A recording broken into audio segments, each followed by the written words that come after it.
अस्सलाम वालेकुम सारे भैन भरावां नूं वेखण वालिਆਂ ਨੂੰ मेरी तरफों खुश आमदीद अपने चैनल उत्ते। अज असीं तुहानूं ना जिहड़ा T20 वर्ल्ड कप हो रहा है ਉਹਦੇ बारे च कुछ खबर देवांगे।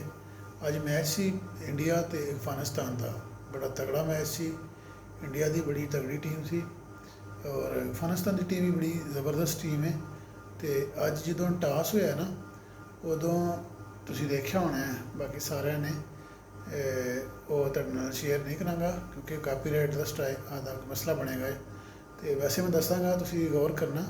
ਜਦੋਂ ਟਾਸ ਹੋਇਆ ਤੇ ਉਹਨਾਂ ਨੂੰ ਜਿਹੜਾ ਕਮੈਂਟੇਟਰ ਹੈ ਉਹਨੇ ਅਫਗਾਨਿਸਤਾਨ ਦੇ ਜਦੋਂ ਕੋਹਲੀ ਨੇ ਜਦੋਂ ਉਹਨੂੰ ਟਾਸਕ ਦਾ ਸਿੱਕਾ ਉਛਾਲਿਆ ਤੇ ਹੱਡ ਕਾਲ ਕੀਤੀ ਹੈਗੀ।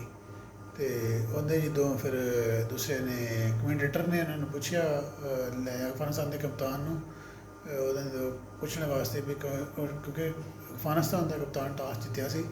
ਤੇ ਜਦੋਂ ਸਾਈਡ 'ਤੇ ਹੋਣ ਲੱਗਾ ਤੇ ਉਹਨੇ ਕੋਹਲੀ ਨੇ ਸਾਫ਼ ਜ਼ਾਹਰ ਹੋ ਰਿਹਾ ਸੀ, ਉਹ ਕਹਿ ਰਿਹਾ ਸੀ ਤੁਸੀਂ ਬੋਲਿੰਗ ਫਸਟ ਕਰਨੀ ਹੈਗੀ ਹੈ।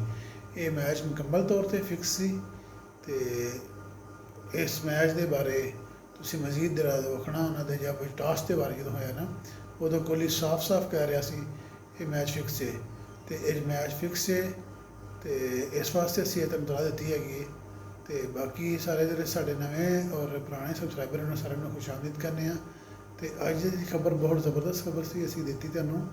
ਇਸ ਵਾਸਤੇ ਤੁਸੀਂ ਗੌਰ ਕੀਜੀਏਗਾ, ਜਦੋਂ ਤੁਹਾਨੂੰ ਟਾਸ ਹੋਇਆ ਉਦੋਂ ਕੋਹਲੀ ਸਾਫ਼ ਜ਼ਾਹਰ ਹੋ ਰਿਹਾ ਸੀ ਕਿ ਉਹ ਕਹਿ ਰਿਹਾ ਸੀ ਵੀ ਇਹ ਮੈਚ ਤੁਸੀਂ ਬੋਲਿੰਗ ਫਸਟ ਕਰਨੀ ਹੈ। ਅਫਗਾਨਿਸਤਾਨ ਦੇ ਕਪਤਾਨ ਨੂੰ ਕਹਿ ਰਿਹਾ ਸੀ। ਤੇ ਇਸ ਕਰਕੇ ਮੈਚ ਮੁਕੰਮਲ ਤੌਰ 'ਤੇ ਫਿਕਸ ਹੈ। ਤੇ ਅੱਲਾਹ ਤਾਲਾ ਨੇ ਸਾਰਿਆਂ ਨੂੰ ਫਿਕਸ ਰਹਿਣ ਨੂੰ ਬਚਾਏ। ਨਾਲ ਹੀ ਅਸੀਂ ਇਜਾਜ਼ਤ ਚਾਹਾਂਗੇ। ਅੱਲਾ ਹਾਫਿਜ਼।